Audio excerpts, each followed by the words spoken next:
একটি মহিলার দুইটি ছেলে ছিল। একটি নিজের ছেলে, অপরটি সতীনের ছেলে। সে সতীনের ছেলেটিকে সবসময় কোলে উঠে রাখত। উঠতে বসতে চলতে ফিরতে ছেলেটিকে কখনো কোল থেকে নামাতো না, এমনকি কোলে কাঁধে নিয়েই সংসারের সমস্ত কাজকর্ম করত। পাড়ায় বেড়াতে গেলে সতীনের ছেলেটিকে কোলে এবং নিজের ছেলেটিকে হাত ধরে হাঁটিয়ে নিয়ে যেত। পাড়ার লোকজনেরা সব প্রশংসায় পঞ্চমুখ হয়ে উঠল। সবাই বলতে লাগলো, মেয়েটির মনে একটুও হিংসা নাই, সতীনের ছেলেকে কোলে আর নিজের ছেলেকে হাঁটিয়ে নিয়ে বেড়ায়। সতীনের ছেলেকে এত আদর করতে আর কোথাও দেখা যায় না, সুতরাং এরকম নারী হয় না।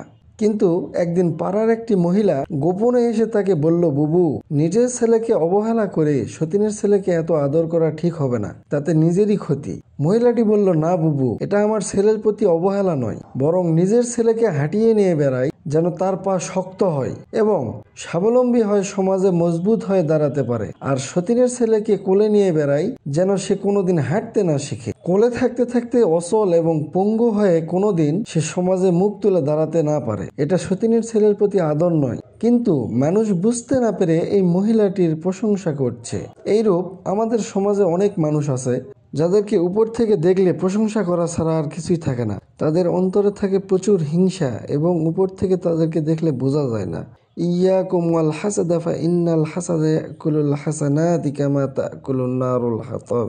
হিংসা হইতে দূরে থাকো, কেননা হিংসা মানুষকে ধ্বংস করে দেয়। হিংসা নেক আমলকে ধ্বংস করে দেয়, যেরকম আগুন শুকনা কাঠকে পুড়িয়ে ছাই করে দেয়।